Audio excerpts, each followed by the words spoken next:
আসসালামু আলাইকুম, সবাই কেমন আছেন? আবার এক নতুন টপিক নিয়ে আপনাদের সামনে হাজির হলাম। আজকের টপিক হলো টাইফয়েড। টাইফয়েড একটি ব্যাকটেরিয়া জনিত রোগ। এটা সাধারণত সালমোনেলা টাইফি এবং প্যারাটাইফি দ্বারা আমাদের শরীরে আক্রান্ত হয়ে থাকে। এই টাইফয়েড রোগ যখন আমাদের শরীরে প্রবেশ করে, শরীরের টেম্পারেচার তীব্র থেকে তীব্রতার ধারণ করে। টাইফয়েড রোগ হলে আমাদের শরীরে কি কি লক্ষণ দেখা দেবে?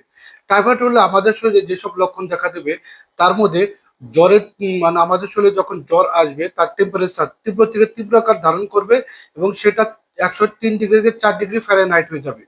প্রচন্ড মাথা ব্যথা করবে, শরীরটা দুর্বল হয়ে যাবে, পেট ব্যথা করবে, পেট ব্যথার সাথে সাথে ডায়রিয়াও হয়ে যাবে এবং শরীরের রং লালচে কালার ধারণ করবে।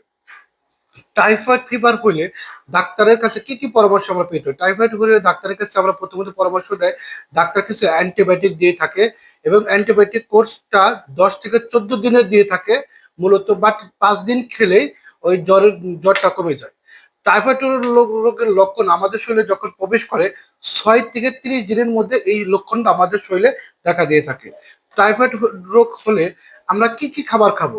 অবশ্যই টাইফয়েড রোগ হলে আমরা পুষ্টিকর খাবারগুলা খাবো এবং তরল জাতীয় খাবারগুলা খাবো, যেমন ফলের রস, স্যালাইন, শরবত এবং দুধ, ডিম, মানে যেসব খাবার খেলে আমাদের শরীরে পুষ্টি হয়ে থাকে এবং প্রচুর পরিমাণে একবারে রেস্ট নিব। রেস্টটা টাইফয়েড রোগের জন্য খুব গুরুত্বপূর্ণ একটা পরামর্শ। সো ভিউয়ার্স, আমরা সবাই স্বাস্থ্যের প্রতি খেয়াল রাখবো। সবার সুস্বাস্থ্য কামনা করে আজকের ভিডিও এখানে শেষ করছি। আর এক নতুন ভিডিওতে আপনাদের সামনে হাজির হব। ধন্যবাদ সবাইকে। আসসালামু আলাইকুম।